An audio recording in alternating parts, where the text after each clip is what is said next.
ప్రేమన దేవుని పిల్లలారా, ఇప్పటికే బైబిల్ ఓపెన్ యూనివర్సిటీ ఇండియా ఇంటర్నేషనల్లో చెప్పబడుతున్న పాఠాలపై అవగాహన లేక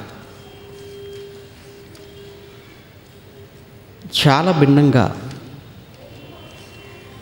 మరి బైబిల్ ఓపెన్ యూనివర్సిటీ గురించి మాట్లాడటం అన్నది ఇప్పటికే జరిగింది, జరుగుతూనే ఉన్నది. వారి మాటలు మీరు నమ్మక,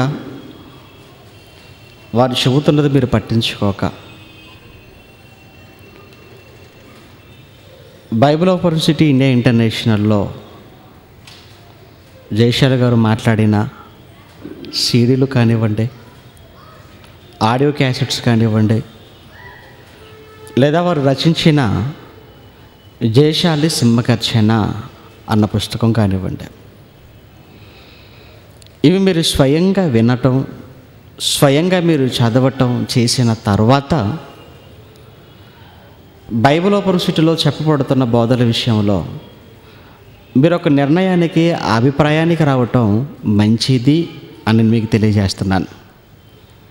ఎందుకంటే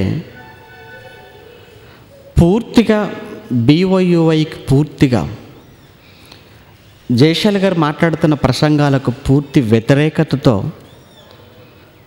ఈరోజు కొందరు పని కట్టుకొని ప్రచారం చేస్తున్నట్టుగా మనం వింటున్నాం. అందులో ఒకటి, ఆత్మ లేదంటారు అని.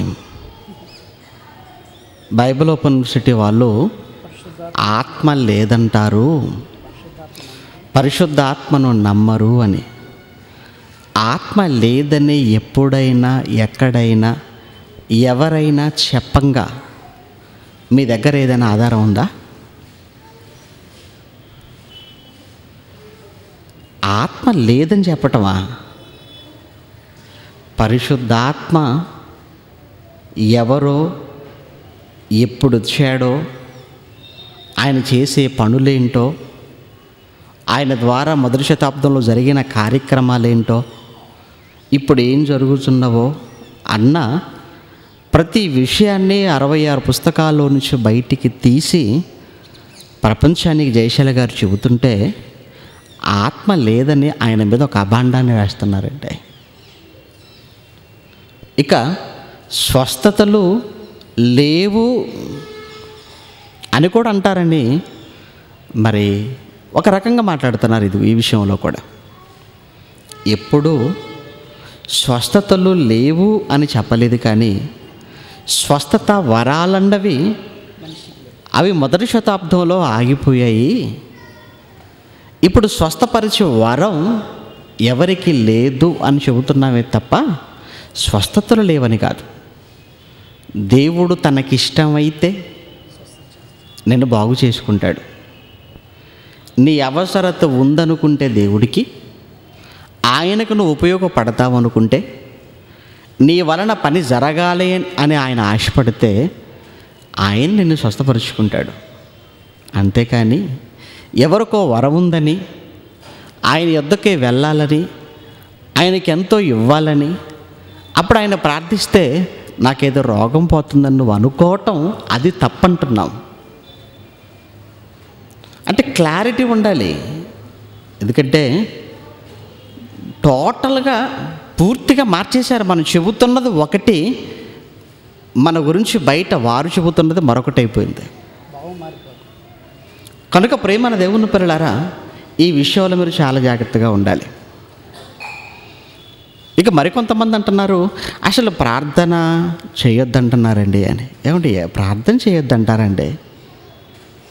ఎవరన్నారు ఈ మాటలు? అసలు ఎప్పుడు చెప్పారు? ఎవరు చెప్పారు? ఎక్కడ చెప్పారు?